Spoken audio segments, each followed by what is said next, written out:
I came home early and caught my husband proposing to my sister on one knee. Please stay with me as I tell my story. And please, do not forget to support our channel by subscribing to our channel, liking our videos, and sharing your loved one. Your support means the world to us. Now to our story. Poke. I eased my car into the driveway, my hands gripping the steering wheel tighter than needed. The cheesecake on the passenger seat was still cool from the bakery fridge, the box tied neatly with red ribbon. He'd been working late all week, and I thought he deserved something sweet. I even pictured his smile when he saw it. The porch light was on. That was odd. He always turned it off before leaving for work. I stepped out, balancing the box in one hand, my purse in the other. My key slid into the lock, and I pushed the door open without knocking. The living room light spilled into the hallway. At first, I didn't understand what I was looking at. He was down on one knee, his head tilted up, eyes locked on someone sitting on the couch. My heart stuttered. Then my gaze slid past him. It was her, my sister. Her cheeks glowed pink, her lips parted in surprise. She looked nervous and thrilled at the same time. In his hand was a small velvet box, open to reveal my grandmother's diamond ring, an heirloom she'd promised to me when I was still a teenager. "I love you," he said, voice soft and careful, as though each word was a treasure. "Will you marry me?" My sister's hands flew to her mouth. A muffled laugh slipped out. She nodded. "Yes," she whispered, the sound barely reaching me, but somehow louder than anything I'd ever heard. He stood, sliding the ring onto her finger. She looked down at it as though she'd just been handed the world. They leaned toward each other, slow and sure, and their lips met in a kiss that made my stomach twist. The box in my hand wobbled. I clutched it tighter, my knuckles whitening around the ribbon. Every inch of me burned. I didn't move. I didn't speak. I just stood there in the shadow of the hallway, watching the two people I loved most in the world seal something I hadn't even known existed. They were smiling, touching, whispering. They didn't hear the faint creak of the floor beneath my feet. They didn't see me take a single step back toward the door. My breath came shallow, too fast. The ribbon cut into my fingers. I swallowed, forcing my body to move, to turn, to slip outside before the sound of my breaking heart gave me away. The cold air hit me first, then the stillness. I walked to my car without looking back. The cheesecake slid across the seat as I shut the door. I sat there gripping the wheel, staring at nothing, my mind replaying the image in an endless loop. He was on one knee. She was saying yes, and I had been standing right there. My feet found the porch without me thinking. The night air felt heavy, pressing against my skin. I gripped the cheesecake tighter, the cardboard edges digging into my palm. My hands shook, but I didn't stop moving until I reached the car. Sliding into the driver's seat, I set the box down on the passenger side. It wobbled as though it could sense my unsteady breathing. I shut the door softly, afraid any sound might draw them out. I leaned back, staring straight ahead, but my vision was blurred. The air inside the car felt too warm. I rolled the window down, hoping the cool breeze would steady me. It didn't. My ears were ringing, a high, constant whine that made everything else sound distant. The phone in my bag buzzed. I pulled it out without thinking. His name lit up the screen, followed by a message. "Sorry, still at the office. Don't wait up." A second buzz came almost instantly. Another lie about late meetings, about how he wished he could be home sooner. I read each word slowly, feeling them land like sharp stones in my chest. I didn't reply. My thumb hovered over the screen, but there was nothing I could say that wouldn't explode everything right now. And I wasn't ready, not yet. I turned the key, and the engine's hum filled the silence.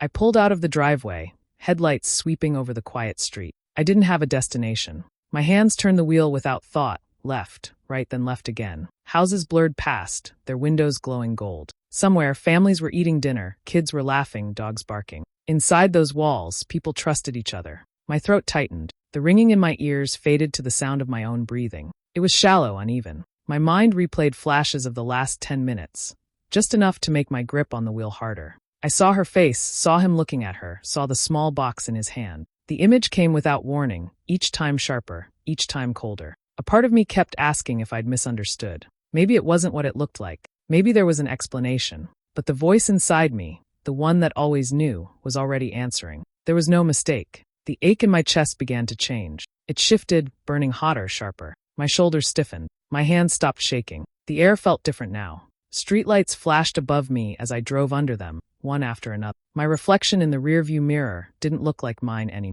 My jaw was set, my eyes darker. I didn't know where I was headed. I only knew I couldn't go home. Not yet. Not to them. The road stretched ahead, empty except for the pale glow of the street lamps. My hands stayed tight on the wheel, but my mind had already drifted somewhere else. Years back, to moments I hadn't thought about in so long. I saw my sister at 18, standing on my porch with a suitcase and tear-streaked cheeks. She'd had another fight with Mom and Dad, shouting that she was done living under their rule. I didn't even hesitate. I pulled her inside, made her tea, told her she could stay as long as she needed. I meant it. I always meant it.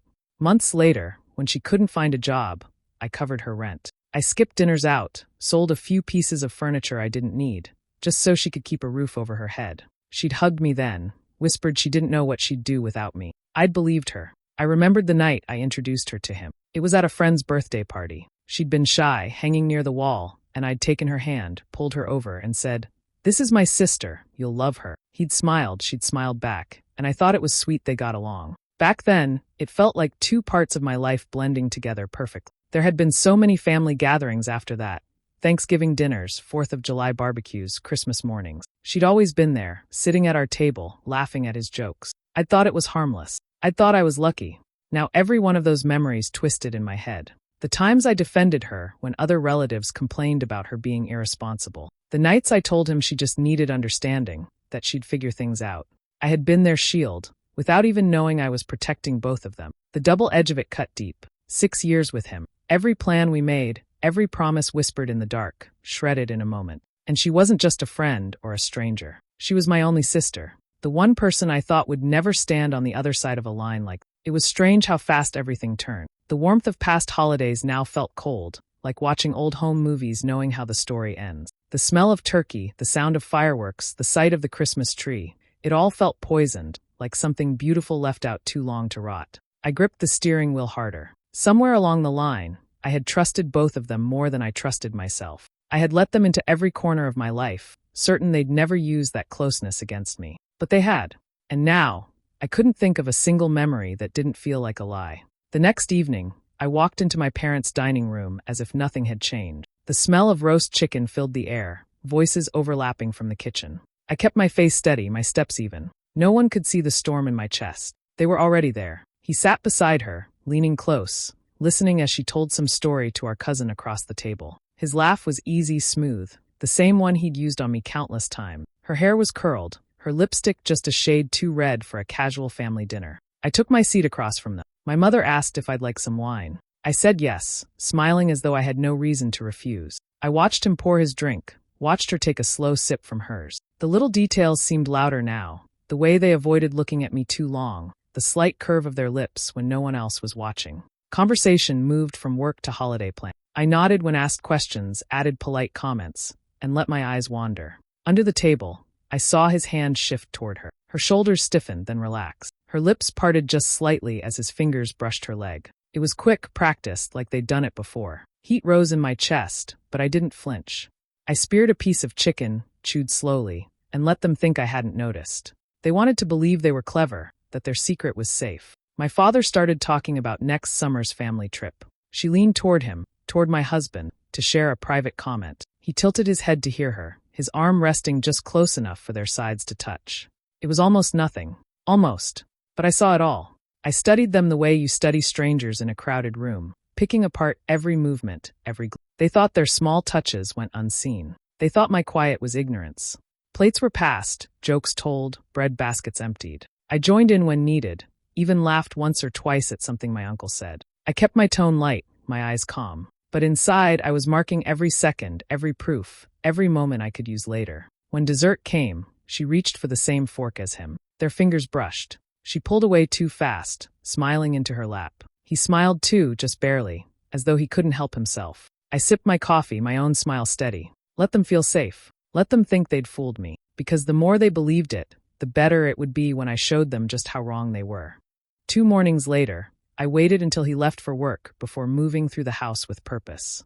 His laptop sat on the kitchen counter, the lid half open. He rarely logged out, too confident that I'd never look. I clicked the trackpad and the screen woke up. His email was open. At first, it was just work messages, but a folder labeled personal caught my eye. Inside were long threads with her name. They weren't love letters, not exactly, but plans. Lists of things they'd do once I was no longer in the way. Phrases like, "We have to be careful," and "she'll never see it coming," sat there in black and white. I took screenshots of everything, sending them to a private cloud account he didn't know about. My hands didn't shake this time. They were steady, my breath even. Next, I opened his messaging app. The conversation history with her was months long. Pictures of them together in restaurants I thought he'd gone to with friends. A photo of her in my favorite dress, lying on my bed. Jokes about me, written in casual, cruel sentences. I copied every word. The phone calls were harder. I downloaded an app to record audio and left my own phone hidden behind the couch cushions during the evening. I caught whispers, his voice low, hers softer, talking about trips they'd take,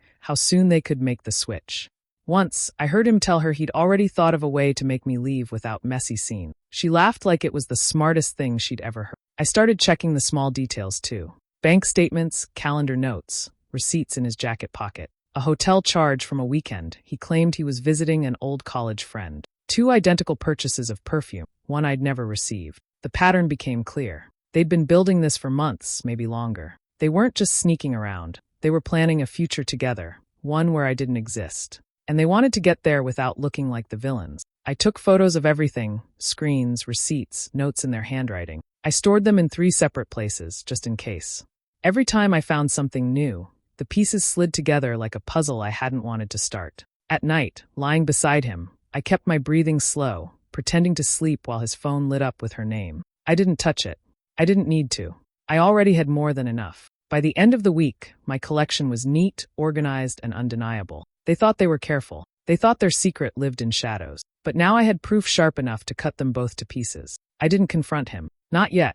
I woke up each morning with the same practiced smile, brewed his coffee, and asked about his day as if nothing in the world had shifted. At night, I kissed him on the cheek before bed, my voice soft, my hands steady. He believed it. Both of them did. I could see it in the way they relaxed around me again, certain I was still in the dark. That was exactly what I needed. While they carried on, I started making calls. The first was to a divorce lawyer recommended by a friend I trusted completely. We met in a quiet office 2 towns over. I laid out my evidence, every screenshot, photo, and recording. Her expression stayed calm, but I saw the flicker in her eyes when she realized how much I had. We began drafting paperwork. The next step was money. I went to the bank on my lunch break, closed a joint savings account, and transferred the balance into one under my name only. I opened a new account at a different bank, quietly moving what I could from our checking account without triggering alerts. The rest would have to wait for the right moment. I canceled a few automatic payments tied to his cards.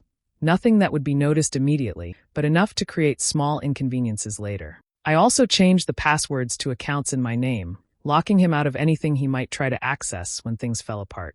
It wasn't just legal and financial. I reached out to 3 people I trusted most. Friends who'd been in my life longer than him, who knew me better than my own family sometimes. I didn't tell them everything. I just said, keep your eyes open. Watch this space. They didn't ask questions. They didn't need to. At home, I played my part perfectly. I cooked his favorite meals, asked about his projects, even suggested we invite my sister over for dinner. She agreed too quickly, like she was trying to prove something. I made sure she left feeling comfortable, welcomed. In public, I laughed at his jokes, touched his arm, and looked every bit the devoted wife. Behind that mask, my mind was mapping every step toward the end. I didn't want to fight in the heat of anger. I wanted precision. I wanted them both blindsided. And for that, I had to make sure they never saw me coming. Every smile I gave him was another layer of the trap closing in. Every casual dinner was a countdown. They thought they were building a future together. I was building the moment that would tear it apart. I told him we should celebrate his promotion properly. He smiled like it was his idea all along. Within a week, I had a date set, invitations sent, and a catering order placed. I made sure the guest list included his closest friends, our family, and a handful of his colleagues he'd been trying to impress for months. The house was spotless by the morning of the party. I moved through each room with quiet purpose, checking every corner. 2 small cameras sat in plain sight, disguised as decorative pieces, one facing the dining table, another catching the living room from a perfect. The menu was indulgent: roasted lamb, fresh seafood, handmade desserts. I arranged flowers in tall vases, polished the wine glasses, and picked out a dress I knew he loved. I wanted everything perfect. That afternoon, I called my sister. I told her there'd be a lot of important people there, and she should wear something elegant. And that necklace you told me you loved, I added casually. She hesitated, just for a second, before agreeing. I could almost hear her checking her jewelry box to make sure it was ready. When the first guests arrived, I greeted them warmly, making sure to give each person a drink and a reason to stay close. Laughter filled the rooms, music played low in the background, and the scent of the food drifted through the air. My husband worked the crowd easily, shaking hands, telling stories. My sister arrived late enough to make an entrance. The necklace caught the light as she stepped into the room. It was delicate gold, with a small stone in the center, a gift I'd found in the messages between them, bought secretly with my husband's card. I welcomed her with a hug, letting my eyes flick to the necklace just long enough for her to notice. She smiled faintly, almost as if she couldn't help herself. The evening unfolded smoothly. Plates were cleared, glasses refilled. I kept my attention on the room, making sure my cameras had an unobstructed view of where they sat together at the far end of the table. Every now and then, their shoulders brushed, their eyes met just a moment too long. No one else seemed to notice. As dessert was served, I stood, glass in hand. I told everyone I wanted to share a slideshow I'd put together, a little walk down memory lane, to celebrate all his hard work. The lights dimmed. On the screen, the first photos were harmless: vacations, birthdays, family dinners, smiles, sunsets, toasts. The perfect life for just a few moments.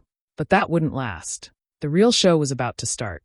The first few slides drew polite laughter and soft smiles from the guests. My husband leaned back in his chair, one arm resting casually on the table, as if he was enjoying his own highlight reel. My sister tilted her head toward him, her fingers brushing the necklace like it was part of the celebration. Then the screen flickered. The next image wasn't a family photo. It was grainy, taken from my own bedroom doorway. My husband sat on the edge of the bed, my sister beside him, both of them smiling at something only they understood. The room went quiet.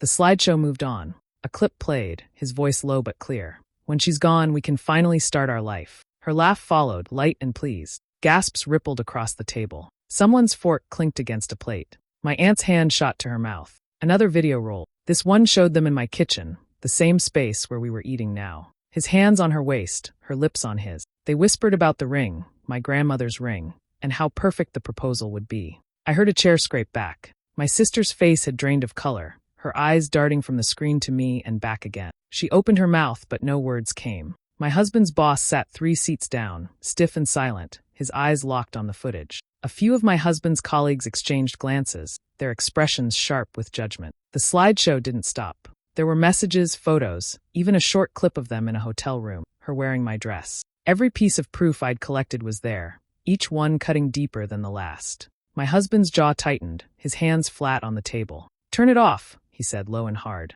I didn't move. The final clip played, my sister, sitting cross-legged on my bed, twirling the necklace chain between her fingers as she said, "She'll never see it coming." When the screen went black, the silence was heavier than the air. No one reached for their drinks. No one tried to change the subject. I set down my glass, letting the quiet stretch. Then I looked at my sister, then at him. "You've been busy," I said evenly. No one laughed. No one spoke. The weight of what they'd just seen hung over the table like smoke. It was exactly the moment I'd been waiting for. I stood slowly, letting every pair of eyes in the room follow me. My husband's lips parted like he was about to speak, but I lifted my hand and he stopped. "I won't waste anyone's time," I said, my voice steady. "As of tomorrow, I'll be filing for divorce. He's all yours now." I looked at my sister, her fingers twisted in her lap, her eyes glassy. "Congratulations. You can have him." A few people shifted in their seats, but no one interrupted. "I've already made sure he's off every joint account, every shared card, every asset we had together," I continued. "So you'll have to manage on whatever's left in his own name. I'm sure you'll make it work." The words hung in the air, sharp and final. My husband's face went rigid, his jaw tight. My sister stared down at the table, the necklace glinting against her skin like it was mocking her. I reached down beside my chair and lifted a small white box. The ribbon was still tied, though it had loosened over time. I stepped around the table until I stood in front of her. She looked up, startled. "This is for you," I said, setting the box in front of her. She blinked at it, not reaching to open it. "It's cheesecake," I explained lightly. "From the night I came home early. I thought you might appreciate it now." Her mouth opened slightly, but whatever she wanted to say died before it could form. I didn't wait for a response. I straightened my dress, smoothed the fabric over my hips, and turned toward the door. The room was silent except for the sound of my heels against the hardwood. Each step echoed like a drumbeat, sharp and certain. When I reached the door, I glanced back only once. My husband was still frozen in his seat, his boss staring at him with open disgust. My sister's hands rested on the box like she wasn't sure whether to push it away or cling to it. I didn't say goodbye. I didn't need to. The cool night air hit me as I stepped outside, closing the door behind me without looking back again. The street was quiet, the sky dark, but for the first time in days, my chest felt lighter. Inside, they could deal with the mess they'd made. I was already gone. 3 months passed before I heard anything about them. It came from a mutual friend who couldn't hide her smirk. My sister had moved out. No dramatic fight, no public scene, just gone. Apparently, the glamorous lifestyle she'd been expecting had vanished quickly once my husband's reputation at work took a hit. After the dinner party, his boss had kept his distance. A few clients pulled their business. The promotion he'd been so proud of was quietly reassigned to someone else. Money got tighter, and with it, the easy charm he'd always worn. I heard he'd started snapping at her, blaming her for pushing him into a future that fell apart before it began. She lasted a few weeks before packing her bags. She's living in a small apartment now, from what I'm told, working a job she hates. He's on his own. I don't know if they still talk, and I don't care enough to find out. As for me, I found a place that feels like mine. It's a small apartment with big windows and light that pours in every morning. I filled it with things I chose for myself: soft rugs, shelves of books, a couch no one else has ever sat on. Some nights, I sit on the balcony with a glass of wine, watching the street below. The city feels alive in a way it didn't before, like I'm part of something bigger than the mess they made. I've started seeing someone new. It's casual, no promises, just dinners and laughter. I'm not rushing anything. I don't need someone to fix what happened. I've already done that myself. I don't forgive them. I probably never will. But I've stopped letting them take up space in my head. The anger that once kept me awake has cooled into something steadier, clarity maybe. I know exactly who they are now, and that knowledge is enough. Sometimes I think about that night, the moment the slideshow ended and the room went silent. The way their faces fell. The way no one rushed to defend them. It wasn't just about catching them. It was about making sure everyone saw what they really were. And they did. That memory doesn't hurt. It satisfies. Because I didn't just walk away. I ended it on my terms, with every single person who mattered to them watching. When I lock my door at night, I know it's mine alone. No lies inside, no secrets hiding in the corners. Just me, and the life I'm building. And that's more than they'll ever have.